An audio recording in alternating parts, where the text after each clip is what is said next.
At 4:21 p.m. Mountain Daylight Time, a severe thunderstorm was located over Santa Clara Pueblo, or near Espanola, moving west at 10 miles per hour. Hazard, 60 miles per hour in gusts and quarter-size hail. Source, radar indicated. Impact, hail damage to vehicles is expected.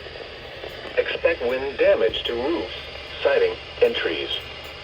Locations impacted include Espanola, White Rock, Powake, Santa Clara Pueblo, Santa Cruz, Powake Pueblo, San Ildefonso Pueblo, El Rancho, Cayamangue, and Chaconita.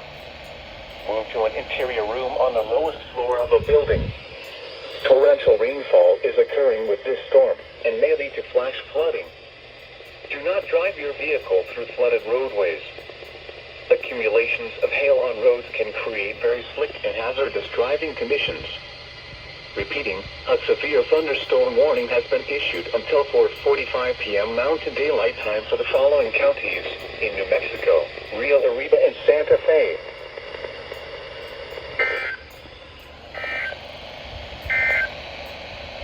The National Weather Service in Albuquerque has issued a low and small stream flood advisory for